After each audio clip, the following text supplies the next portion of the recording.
सर्वेभ्यो नमो नमः। स्वागत है आप सभी का आज की कक्षा में। तो आज हम नवमः पाठः अन्नाद् भवन्ति भूतानि। अन्न से होते हैं, भवन्ति अर्थात होते हैं, भूतानि अर्थात प्राणी, अर्थात अन्न से प्राणी उत्पन्न होते हैं। तो आज हम इस पाठ में इसी बारे में जानेंगे, पढ़ेंगे। तो चलते हैं। भारतस्य प्रतिष्ठे द्वे संस्कृतं संस्कृति च। तो भारत की प्रतिष्ठा दो में है।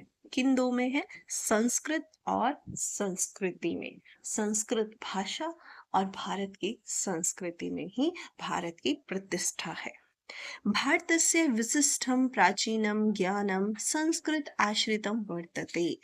भारत का विशिष्ट प्राचीन ज्ञान संस्कृत में आश्रित है। संस्कृति अपि संस्कृत आश्रिता भवति। संस्कृति भी, जो भारत की संस्कृति है वो भी संस्कृत भाषा में आश्रित है, वो भी उस पर आश्रित है। अस्माकं प्राचीनः ऋषि मुनयः विद्वांसः गणितज्ञः। इसका अनुवाद जो है मैं साथ साथ करती जाऊंगी।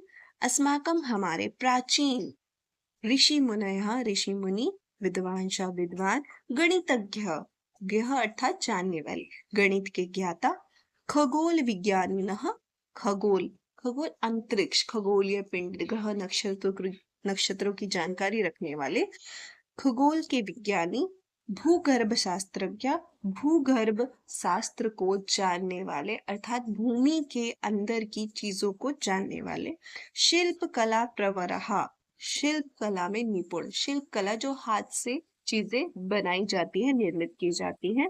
संगीत नाट्य कला विशारद, संगीत नाटक और कला में निपुण, पारंगत।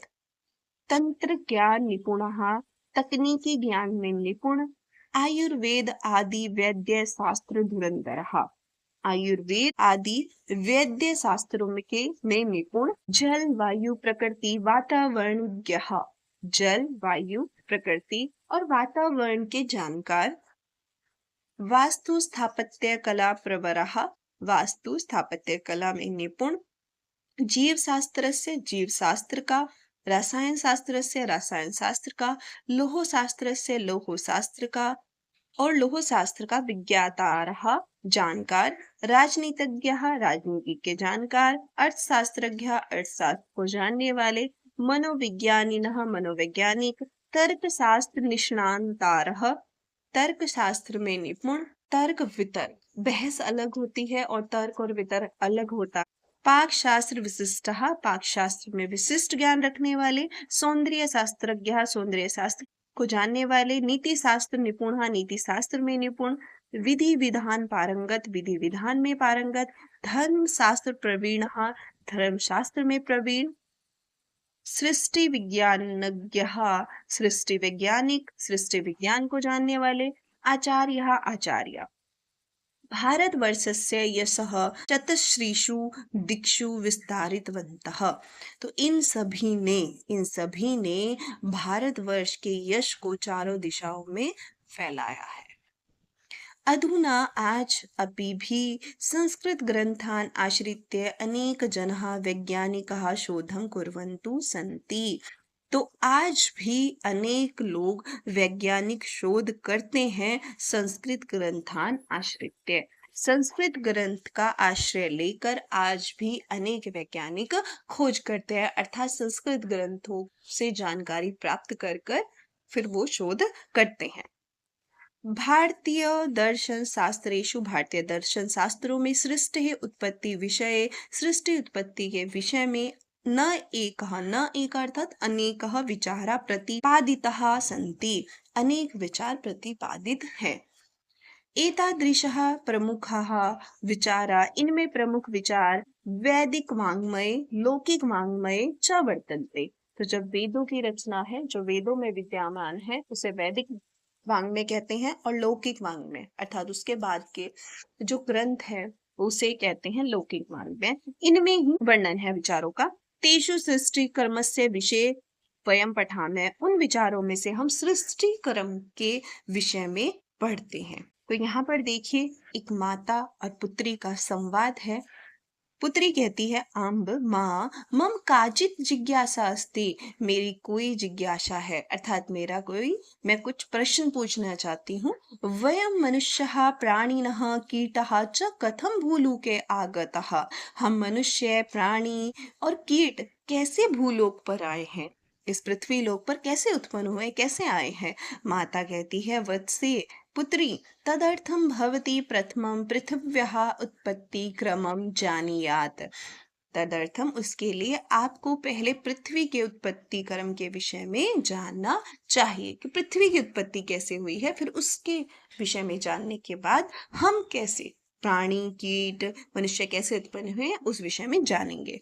पुत्री कहती है अहो रोचकम सयात कृपया श्राव्यतु, वाह रोचक है, कृपया सुनाइए। माता कहती है अस्तु ठीक है, प्रथमं ब्रह्मणः आकाशस्य उत्पत्ति अभवत, पहले ब्रह्म से आकाश की उत्पत्ति हुई। पुत्री कहती है ब्रह्म इति उक्ते किम ब्रह्म, इसका क्या अर्थ है, क्या अभिप्राय, क्या होता है ब्रह्म।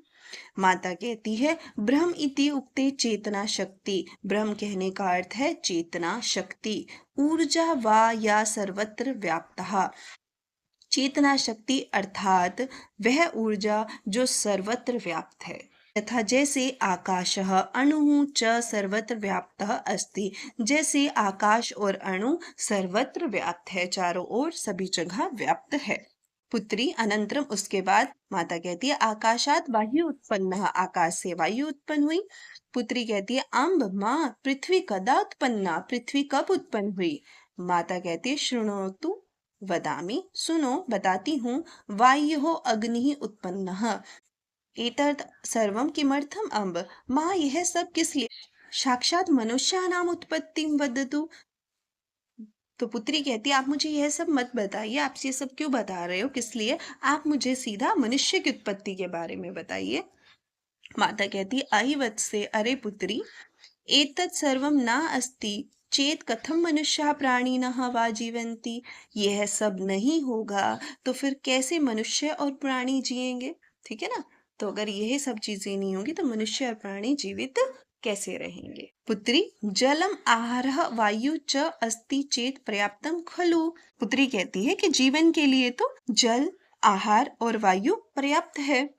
माता कहती आम हाँ, अतः तेषाम अपि उत्पत्तिम जानातु, अतः इसलिए उनकी भी उत्पत्ति जानो। पुत्री कहती है तरहि अग्नि कस्य उत्पत्ति अभवत, तो अग्नि से किसकी उत्पत्ति हुई। माता कहती है अग्नि जलस्य उत्पत्ति अभवत, अग्नि से जल की उत्पत्ति हुई। पुत्री कहती है जलात मनुष्यस्य उत्पत्ति ही खलु, निश्चित रूप से जल से मनुष्य की उत्पत्ति हुई। माता कहती है न वत्से, नहीं बेटी, जलात पृथिव्याः उत्पत्ति अभवत, जल से पृथ्वी की उत्पत्ति हुई।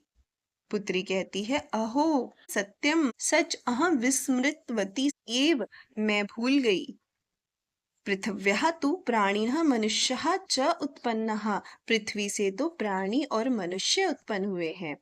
माता नहीं नहीं, पृथिव्याः औषधीनां सस्यानां वृक्ष आदीनां च उत्पत्ति अभवत, नहीं नहीं, पृथ्वी से तो औषधि फसलें और वृक्षों की उत्पत्ति हुई है। पुत्री कहती है अहो अद्भुतम, अरे वाह अद्भुत। माता कहती है ससेभ्य आहारस्य उत्पत्ति ही अभवत, फसलों से आहार की उत्पत्ति हुई। पुत्री आम हाँ, आहारस्य उत्पत्तेः परमं भूमौ सर्वम अपि एव आगतम एव, हाँ आहार की उत्पत्ति से भूमि पर सभी आ गए। आहारात कीटः प्राणिनः मनुष्यः उत्पन्नः खलु अम्ब, आहार से कीट कीट प्राणी मनुष्य उत्पन्न हुए हैं माँ। माता कहती है अहो मम पुत्री बहु चतुरा अस्ति, मेरी पुत्री बहुत चतुर है। सत्यम उक्तवती भवती, आपने सत्य कहा। पुत्री अम्ब माँ भवती एतत् सर्वं कथम जानाति, आप यह सब कैसे जानती हो। माता कहती है अहम आधुनिकम रसायन शास्त्रम उपनिषद ग्रंथान च पठितवती, मैंने आधुनिक रसायन शास्त्र और उपनिषद ग्रंथ पढ़े हैं। पुत्री कहती है, अहो वाह, अहम अभी उपनिषदम पठामि अम्ब। मैं भी उपनिषद पढ़ती हूँ माँ। माता कहती है, सत्यम वत्से, सत्य बेटी, अवश्यम उपनिषद ग्रंथा पठनी है। अवश्य उपनिषद ग्रंथ पढ़ने चाहिए। यतः अस्माकं भारतस्य मौलिक ज्ञानम तेषु निहितम अस्ति। क्योंकि हमारा भारत का मौलिक ज्ञान उनमें निहित है। तो उपनिषदों को अवश्य पढ़ना चाहिए क्योंकि उनमें हमारा भारत का मौलिक ज्ञान निहित है। तेन अस्माकं जीवनस्य अपि उत्कर्षः भवति। उससे हमारे जीवन की भी उन्नति होती है। आगे चलते हैं। वयम शब्दार्थान जानीमा, तो शब्दों का अर्थ जानते हैं। भूतानी, समस्त प्राणीगण। अम्ब, माँ। ब्रह्म, सर्वत्र व्याप्त चेतना शक्ति, चेतन शक्ति व ऊर्जा अथवा सृष्टिकर्ता। ब्रह्मणः, सृष्टिकर्ता से। काचित, कोई। जिज्ञासा, जानने की इच्छा। तदर्थम, इसलिए। उत्पत्ति क्रमम, उत्पत्ति का क्रम। जानियात, जानना चाहिए। वत्से, बेटी। अग्नि, आग से। विस्मृतवती, भूल गई। औषधि नाम, जड़ी बूटियों का। उक्तवती, बोली। पठनियम, पढ़ना चाहिए। रसायन शास्त्रम, रसायन शास्त्र।